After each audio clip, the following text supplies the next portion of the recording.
Halo pemirsa Cokro TV, jumpa lagi dengan saya Ahmad Sahal. Tamu saya kali ini, Dr. M. Rahmat, Sekjen Relawan Jokowi. Selamat datang ke Cokro. Selamat datang, Bang Biasanya Sal. kita kalau ngobrol tuh dengan Bang Darmizal. Oke. Tapi kali ini saya pengen secara khusus ngobrol dengan Bung Rahmat. Karena kan Bung Rahmat ini termasuk menjadi salah satu saksi utama dan juga aktor intelektual, tanda kutip, yang berada di balik peristiwa yang menarik ini, pertemuan Pak Jokowi dengan Egy Sujana dan Damai Hari Lubis ya. Jadi Damai Hari Lubis dan Egy Sujana datang ke Solo, ketemu ke rumah Pak Jokowi, dan ini menjadi menarik karena dua orang ini kan tersangka untuk kasus tuduhan ijazah palsu ke Pak Jokowi, Iya, kan? iya.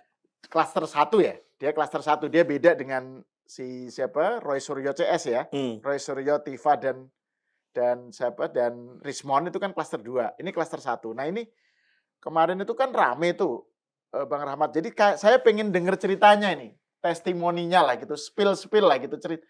Jadi apa yang terjadi sebenarnya itu? Karena di situ ada beberapa isu menarik itu ya. Pertama soal bener gak sih ini soal minta maaf gitu kan? Apakah betul dua orang ini minta maaf ke Pak Jokowi dan kenapa mereka ketemu? Terus ada soal Egy ngasih buku dan seterusnya itu kan. Terus yang kedua soal wacana tentang restoratif justice, RJ. Nah, ini apakah mengarah ke situ gitu ya. Yang ketiga soal kan Pak Jokowi menyatakan ada 3 nama yang sulit untuk dimaafkan gitu ya. Iya, Jadi ini tentu saya tidak menyangkut dua orang ini gitu kan. Gimana ngelihatnya itu? Tentang sikap Pak Jokowi sendiri yang membuka pintu terhadap pertemuan itu dan juga sikap Pak Egy Sujana dan Damai Hari Lubis yang datang ke Pak Jokowi. Silakan. iya. Makasih nih, Bang Sahal. Satu hal yang ingin kami disclaimer adalah kami bukan tokoh intelektualnya, Oke. hanya kebagian tugas Oh. di lapangan lah ya, Ya, ya, ya. yang menemani Pak Egy dan Pak Damai Hari Lubis. Pertama memang kita, termasuk saya pribadi, itu memberikan apresiasi yang sangat tinggi kepada Pak Egy dan Pak Damai Hari Lubis. Beliau dengan kesadaran sendiri, tanpa ada paksaan dari manapun, dengan jiwa patriotiknya, itu, datang ke Solo bersilaturahim dengan Pak Jokowi. Nah, persoalan kami diminta mendampingi, ya karena keyakinan, Pak Egy mungkin dengan Pak Damai, percaya kepada kami untuk mendampingi, Pak Egy ke Solo. Dan memang, juga, alhamdulillah, kita dikasih ruang oleh Pak Jokowi untuk, membawa tamu ya, Pak Egy dan Pak Damai. Jadi sekali lagi kami memberikan apresiasi yang tinggi ke Pak Egy dan barangkali bukan hanya saya pribadi, Ya. saya yakin dan percaya ada, ratusan, ribuan, bahkan mungkin jutaan masyarakat kita yang sudah lama sekali menunggu, terjadinya hubungan silaturahim gitu ya antara Pak Egy, Pak Damai dan, Pak Jokowi. Pak Jokowi sebagai bapak bangsa kita, presiden, 10 tahun, kemudian Pak Egy dan Pak Damai adalah tokoh pergerakan, tokoh perjuangan, pergerakan gitu yang Pergerakan Islam terutama pergerakan ya. Islam yang tentu ditunggu-tunggu oleh masyarakat terjadinya, islah, rekonsiliasi, hubungan silaturahim. Yang disebut dengan istilahnya Pak Egy itu adalah bahwa Pak Jokowi itu adalah saudara seiman dan seislam. Dan yang Pak Egy juga menyebut Pak Jokowi CBM. Ya, Pak Jokowi itu cerdas, Pak Jokowi itu berani, dan Pak Jokowi itu militan. Gitu. Nah, Jauh memang sebelum kita ke Solo tanggal 8 Januari kemarin, Bang Sahal, kita berkomunikasi dengan Pak Egy, Ya, ya termasuk, eee, membicarakan banyak hal tentang keumatan, tentang kebangsaan, dan bagaimana bangsa kita ke depan, ya, ya. itu. Dan sama-sama memiliki pandangan yang sama bahwa Hmm. bangsa kita ke depan harus maju, keislaman harus berkembang dengan baik, bagaimana pemerintahan Bapak Prabowo juga didukung secara bersama-sama, dan Pak Egy menghadiahkan sebuah buku Pas ketemu itu. pas ketemu Jadi itu. kebetulan memang Bang Darmizal dengan Bung Rahmat ini kan juga sudah kenal lama ya dengan Bung Egy ya. Ya Dengan Bang kita Egy itu udah Ya, kenal baik kenal ya. baik ya, ya. Mungkin kami hanya salah satu teman baik dari Pak Egy, di mana Pak Egy punya jaringan mungkin lebih banyak Ya, ya ya, ya, ya. dari kami, ya hanya kami kebetulan pada saat itu apa namanya, ya salah satu temannya Pak Egy yang bersilaturahim lah, Ya, ya, ya, ya. gitu. Sorry, lanjut, lanjut, lanjut. Jadi ketemunya itu waktu pertama tadi yang soal buku itu. Ya, jadi Pak Egy di akhir-akhir pembicaraan kita itu menghadiahkan buku ke Pak Jokowi Ini sebelum bertemu Pak Jokowi. sebelum bertemu. Oke, Karena ada beberapa harapan oke. dari Pak Egy. Pak Egy bertanya ke kami, apakah kami bisa menyampaikan harapan itu ke Pak Jokowi, Oke. dan kami sampaikan ke Pak Egy, insya Allah kami bisa menyampaikan harapan itu ke Pak Jokowi, itu. Nah, karena kami menyampaikan kesanggupan untuk menyampaikan harapannya Pak Egy itu ke Pak Jokowi, lalu Pak Egy menghadiahkan buku. Nah, Buku karangannya buku karangannya Pak Pak Egy, Egy, oke. ya. Kalau Judulnya tuh agak agak anu tuh, agak sulit ya, untuk dihafalkan tuh apa gitu. ya, dan Pak Egy bilang, "Oh, kalau begitu ini saya titip buku buat Pak Jokowi." Jadi, ya itu kemauannya Pak Egy sendiri, Hmm, keinginan Pak Egy sendiri gitu ya, secara tulus, secara tulus. Nah, buku itulah yang kami bawa ke Bapak ya, dan kami Pak info Jokowi ke Pak maksudnya. Ya. Jokowi, dan kami infokan ke Pak Jokowi sebelum terjadinya pertemuan di Solo, gitu. Bisa diuraikan lagi nggak suasana pertemuannya itu? Iya, memang sangat spesial ya, kan kita sudah berulang kali ketemu dengan Pak Jokowi, eee, dan banyak juga tokoh-tokoh bangsa yang ketemu dengan Pak Jokowi dan belum pernah disterilkan ya, Hmm, apalagi dalam radius hampir 1 kilometer oh, keliling oke. ya, disterilkan. Itu Nah, atas permintaan? atas permohonan dari Pak Egy. Oh, oke, oke, oke, Ya, oke.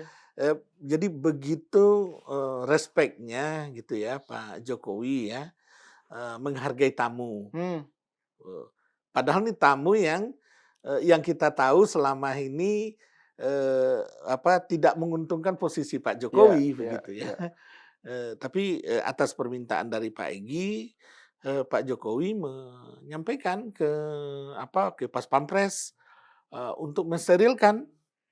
Jadi, areal rumah yang nggak biasanya steril, yang biasanya masyarakat bebas saja, lalu lalang begitu, sekarang nggak boleh, ditutup. Hmm, Wartawan yang biasa lalu lalang sekarang ditutup. Jadi bahkan ada kunjungan dari masyarakat yang waktu itu dari Kalimantan, dari Sulawesi, yang memang tiap hari kan berkunjung ke ya. kediaman Pak Jokowi.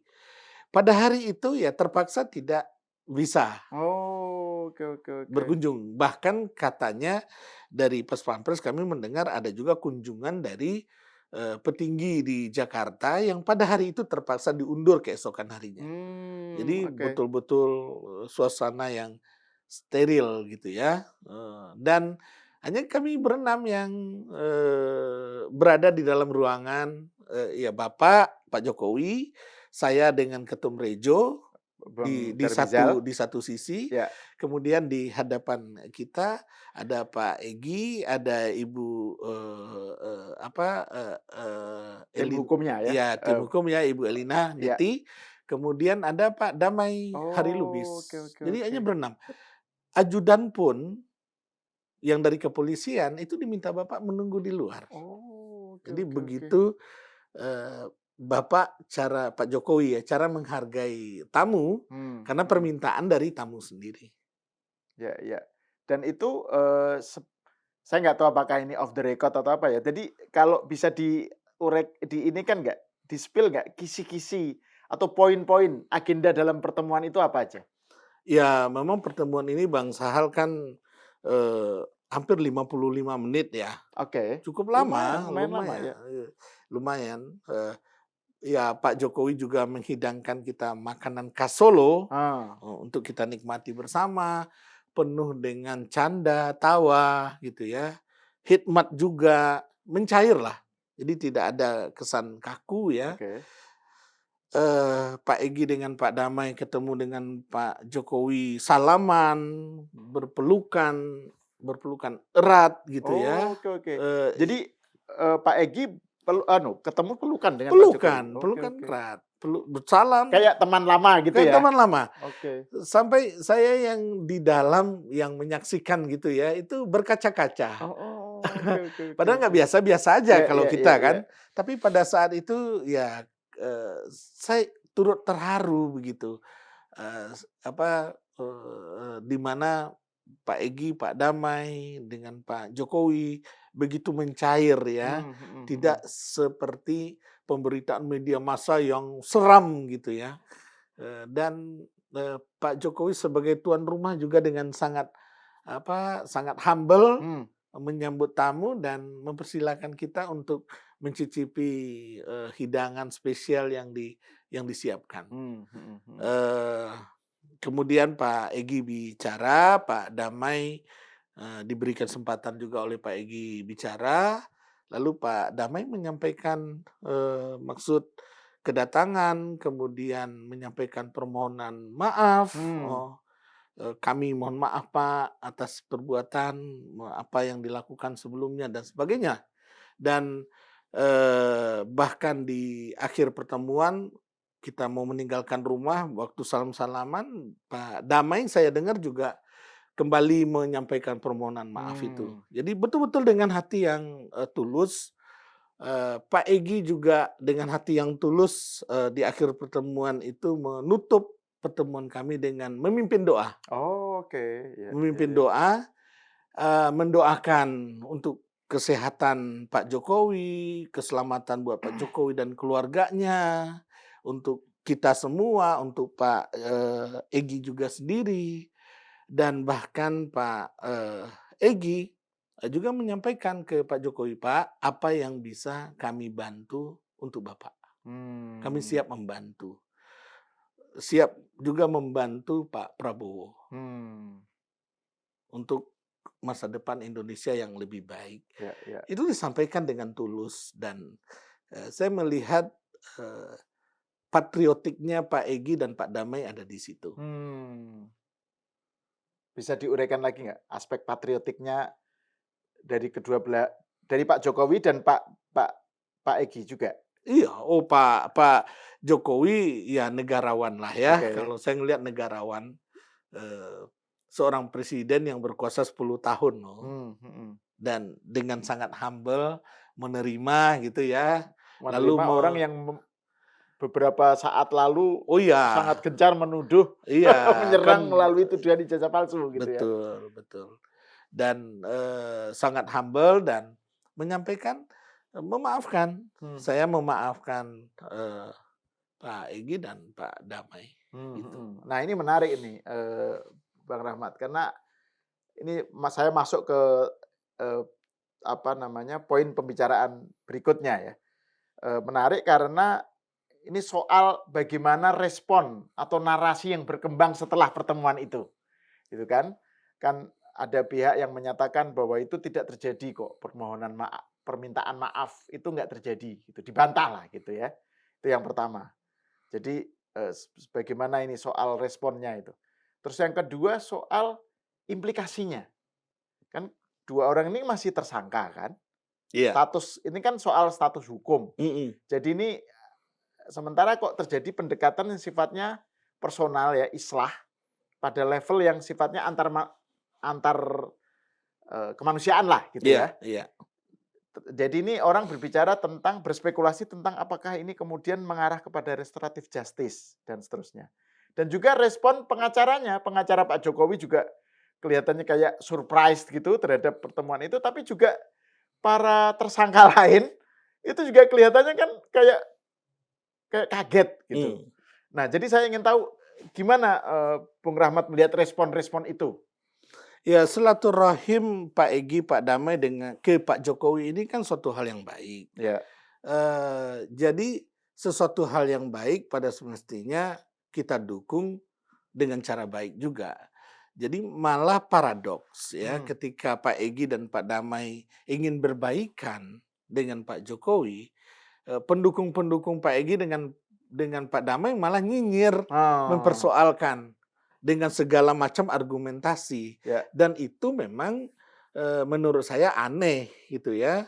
Bukankah di dalam ajaran keyakinan yang dianut oleh Pak Egy, silaturahim itu adalah sesuatu hal yang mulia, yang baik. Lah lalu kenapa dinyinyirin? Gitu, kenapa dipersoalkan gitu. Dan saya ingat juga Pak Egy di awal-awal mewanti-wanti juga ke saya, mengingatkan Rahmat, ini ketika saya mau berbaikan dengan Pak Jokowi nanti, ini pendukung-pendukung saya pasti akan tanggapannya macam-macam. Akan tersebar fitnah. Banyak yang tidak suka. Itu diwanti-wanti oleh Pak Egy ke saya. Dan ya saya sampaikan ke Pak Egy, saya panggil abang ke beliau, saya sampaikan ke Bang Egy, udah Bang yang... Bukan Kanda ya? Bukan, saya panggil abang. Sesama HMI. Saya panggil abang. Iya. Sorry, terus. Nah, saya sampaikan, Bang, sesuatu yang baik itu tidak semuanya akan didukung. Karena yang banyak yang tidak baik. Tapi kalau keyakinan abang ini adalah baik, maka abang tepis semua yang abang rasa yang dianggap tidak baik itu. Bukankah kebaikan silaturahim itu, tangan di atas itu jauh lebih baik daripada tangan di bawah. Nah, keyakinan itu menurut hemat saya yang dipegang kokoh oleh Pak Egy, sehingga tanpa paksaan oleh siapapun, Pak Egy datang ke Solo. Gitu. Nah, apa harapannya dengan adanya permohonan maaf dari Pak Jokowi ini? Ya tentu sekali lagi soal kasus yang dihadapi Pak Egy dan Pak Damai adalah kewenangan kepolisian, gitu kan? Apakah kasusnya ini dihentikan? Apakah kasusnya dihentikan lah, tidak diproses, dimaafkan terhadap 2 orang ini? Itu tentu kewenangan dari kepolisian. Tapi kita berharap, Pak Jokowi juga berharap, ketika Pak Egy dan Pak Damai telah terjalin hubungan silaturahim, saling memaafkan, gitu. Moga-moga kepolisian ini memberikan atensi terhadap kasus yang 2 orang ini. Khusus untuk 2 orang ini. Khusus untuk 2 orang ini. Itu harapan kita ke Bapak Kepolisian. Oke. Jadi ini soal implikasinya kepada restoratif justice itu arahnya ke sana. Ya, kita berharap seperti itu. Kita berharap seperti itu. Sekali lagi kewenangan tentu di Bapak Kepolisian. Ya. Nah, tapi kan di sisi lain juga ada pernyataan dari Pak Jokowi atau kayaknya Bang Rahmat sendiri juga menyatakan ya beberapa waktu sebelumnya bahwa ada 3 nama yang Pak Jokowi itu sulit untuk minta maaf. Intinya itu restoratif justice mungkin kecuali 3 nama ini atau gimana? Bisa diuraikan lagi nggak soal 3 nama itu? Ya, kan kita mendengar sebelumnya penyampaian begitu ya dari Pak Jokowi ya. Kayaknya waktu Pak Jokowi bertemu Ketua Bara JP atau apa gitu ya kalau nggak salah ya. Iya, betul. Pokoknya sebelum pertemuan dengan Pak Egy ini kan. Bisa diuraikan lagi. Kan ada klaster 1 dan klaster 2 gitu kan. Betul. Klaster 1 dimaafkan, klaster 2 belum gitu Klaster kan. 1 pun nggak semuanya. Ya, Kan cuma 2 orang yang datang kan? baru 2 orang yang datang ke Solo. Ya. Tapi bukan berarti bagi yang lain tertutup. Oke, Kalau ya yang ya. lain juga ingin ke Solo, kita siap memfasilitasi dan saya yakin Pak Jokowi akan membuka pintu ya. Ya ya. Termasuk ya walaupun sebelumnya disampaikan klaster 2 no gitu ya. Ya. Tapi kalau klaster 2 pengen nyoba, kita temanin mungkin bisa juga. Karena Pak Jokowi itu orangnya pemaaf ya. Ya ya. Walaupun dihujat, dimaki-maki segala macam. Padahal beliau presiden 10 tahun. Tapi dihujat, dimaki ya tetap memberikan ruang maaf bagi rakyatnya, bagi warga negaranya. Ya kalau mau dicoba bisa juga kalau kita ingin ke Solo. Tapi menurut Mas Rahmat sendiri seberapa jauh peluang atau kans klaster kedua ya, Roy Suryo, Rismon dan Tifa mengikuti jejaknya Egy Sujana? Karena ini kan 2 isu yang berbeda nih, klaster pertama dan klaster kedua kan. Klaster kedua kelihatannya dikenai pasal berlapisnya lebih banyak gitu dan macam-macam. Jadi dan mereka yang paling agresif nyerang Jokowi kan. Seberapa jauh itu terjadi menurut Anda? Ya terjadi tidaknya tentu dari kemauan masing-masing ya. Tapi Heeh. kalau dari sisi Pak Jokowinya, menurut hemat saya pintunya belum tertutup 100%. Ya masih dibuka ruang. Lagipun kalau kita dengar-dengar sekarang publik ya, simpati publik nggak ada kok terhadap itu. Malah publik sekarang sudah Capek ya? capek, sudah bosan, Kelamaan isu itu ya? dan malah melihat hal-hal yang seperti itu, mohon maaf, ya menjijikkan. Ya Kalau ya saya ya. tanya ya sama keluarga-keluarga di daerah-daerah, masyarakat, pendukung-pendukung barisan kita ya, saya tanya gimana?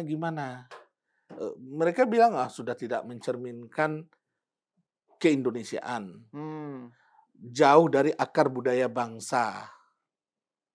Kemudian dari sisi agama pun bertentangan dengan ajaran agama Islam yang selalu menghujat. Jadi udah banyak komentar negatif masyarakat terhadap kegiatan seperti itu tuh sudah banyak. Beda dulu di awal-awal ada simpati, tapi sekarang masyarakat sudah bosan mendengar itu. Malah berbalik sekarang. Berbalik, masyarakat udah benci dengan hal-hal yang seperti itu. Ya ya. Cuma kan maksudnya di sisi lain kan juga ada yang menyatakan ini bahwa kalau ini penyelesaiannya itu restoratif justice, justru malah membuat masalahnya gantung. Karena kan seakan-akan titik terangnya itu jadi nggak muncul di pengadilan gitu, tetapi kemudian diselesaikan dengan kompromi.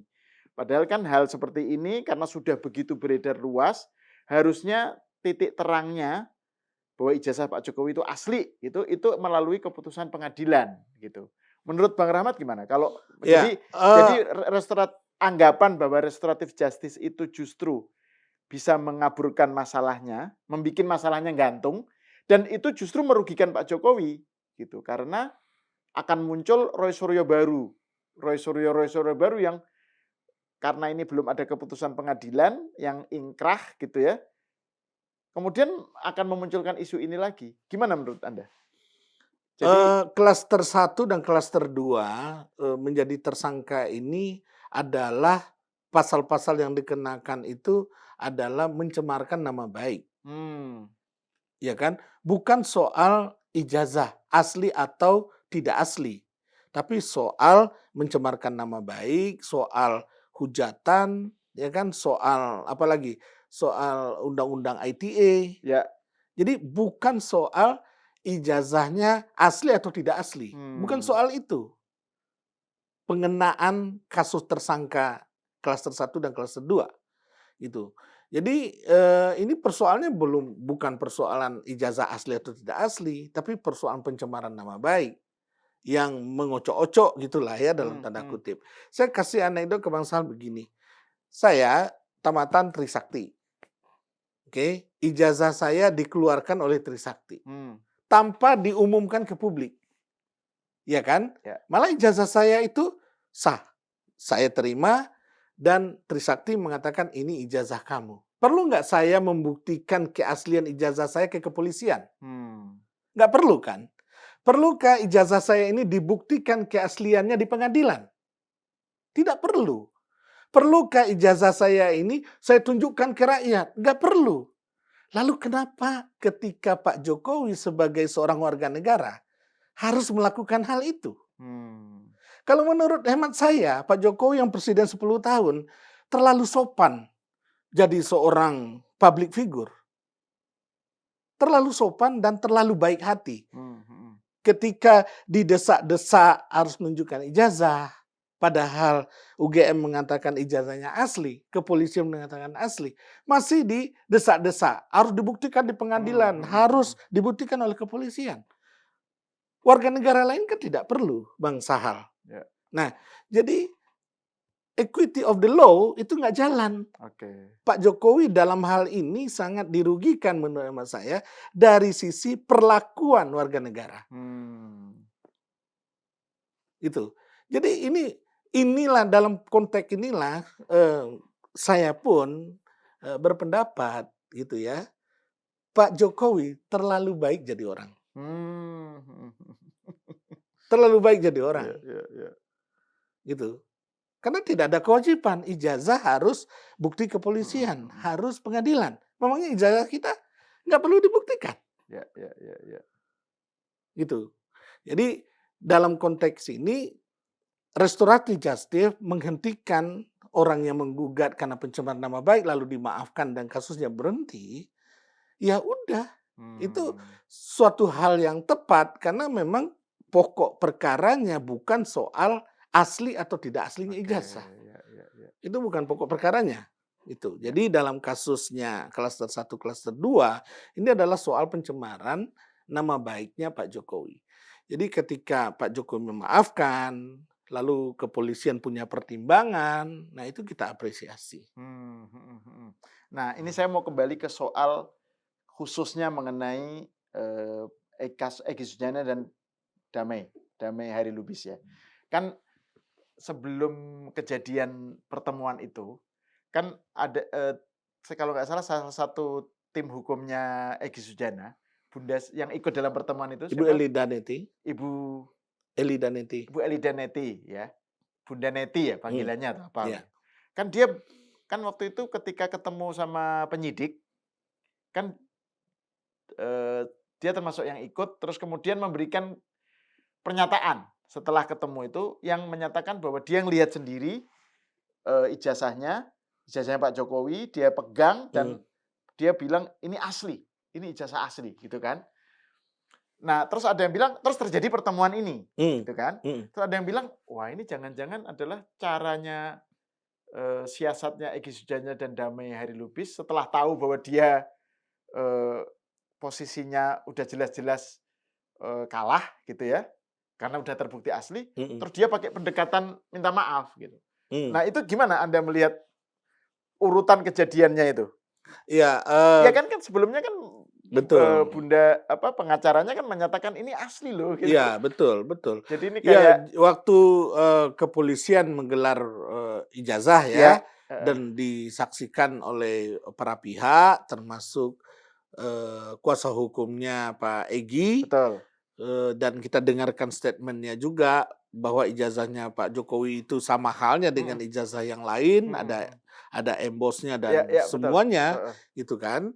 Dan kepolisian mengatakan bahwa dengan prosedur yang sangat ketat, gitu kan, dan penilai ada kertasnya, embosnya, tintanya juga dinilai oleh orang-orang yang bersertifikat, yang sebagaimana disampaikan oleh kepolisian, ya memang asli.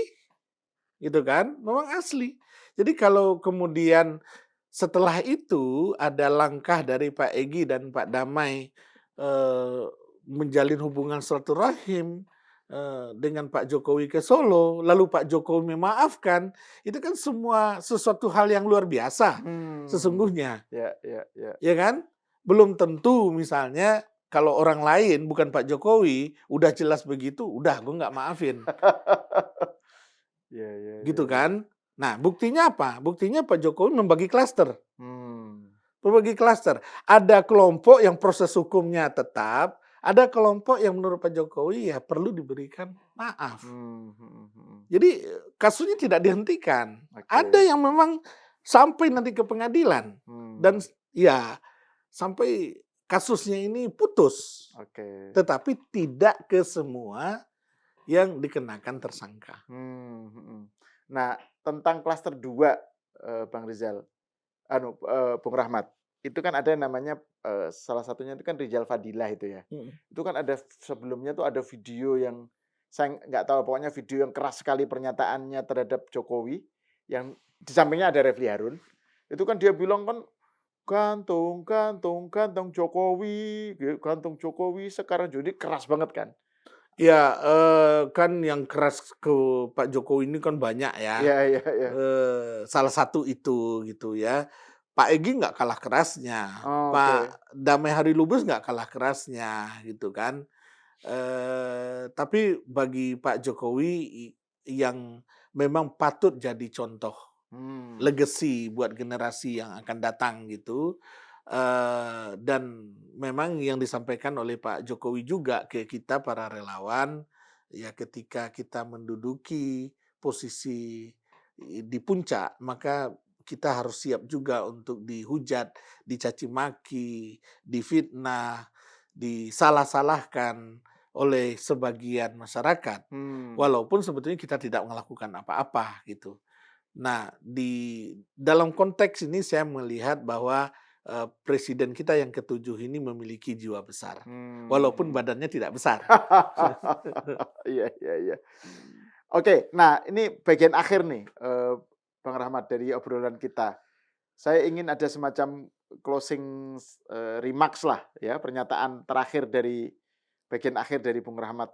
Jadi dari pertemuan kemarin apa yang bisa kita petik? Pelajaran apa aja yang bisa kita petik? Ini membuktikan bahwa silaturahim itu tanpa batas. Kapan saja bisa bersilaturahim. Dan seorang pemimpin yang baik, yang patut ditiru, yang punya jiwa patriotik itu adalah mereka yang bisa memberikan maaf dan mereka yang mau minta maaf. Itu kan. Tidak perlu kita mendengarkan perkataan orang-orang yang di luar yang antipati terhadap itu. Nah, terus implikasinya ke depannya ini. Jadi dengan adanya pertemuan itu, kira-kira menurut Bang Rahmat arahnya gimana ini? Terhadap 2 orang ini maupun terhadap kasus ini secara umum? Ya, saya mendoakan kesehatan terutama ke Pak Egy. Kesehatan juga ke Pak Damai Hari Lubis. Mudah-mudahan Pak Egy, Pak Damai menjadi berkat bagi bangsa kita ya ke depan. Kita doakan Pak Jokowi senantiasa sehat, kuat, dan tetap menjadi bapak bangsa kita. Dan sama-sama kita mendukung pemerintahan Pak Prabowo Gibran. Oke, saya masih belum puas, ini masih agak terlalu umum ini. Dampaknya terhadap kasus ini gimana gitu maksud saya pertanyaannya. Terhadap kasus Pak Egy dan dan Pak secara Damai. umum kasus tuduhan ijazah palsu terhadap Pak Jokowi. Dengan adanya pertemuan ini, dampaknya gimana? Ya, saya mengharapkan, Pak Jokowi juga mengharapkan pertemuan Pak Damai dan Pak Egy dengan Pak Jokowi ini bisa menjadi pertimbangan bagi kepolisian Polda Metro Jaya untuk menghentikan tuntutan terhadap Pak Egy dan Pak Damai. Harapan kita begitu. Dan harapan saya juga begitu. Walaupun saya bukan pendukung Pak Egy dan bukan pendukung Pak Damai. Saya orangnya Pak Jokowi. Tapi saya mendoakan mudah-mudahan kasusnya Pak Egy dan Pak Damai bisa dihentikan oleh Polda Metro Jaya. Artinya kalaupun toh terjadi restoratif justice itu berlaku untuk 2 orang itu. Berlaku untuk 2 orang itu. Dan kita berharap begitu. Peluang itu gimana menurut Anda? Seberapa besar kans itu? Itu kan harapan. Nah, kans itu gimana menurut? Ya, tentu Polda Metro Jaya yang tahu. Iya. Oke, terima kasih Bang Rahmat, Sekjen Rejo atas obrolannya. Dan saya kira ini kita menunggulah ya perkembangannya supaya kasus ini juga nggak berlarut-larut ya. Supaya ada endingnya lah gitu. Mosok kita udah berbulan-bulan isunya ini terus gitu. Oke, terima kasih pemirsa, sampai di sini dulu. Kita berjumpa lagi di episode selanjutnya.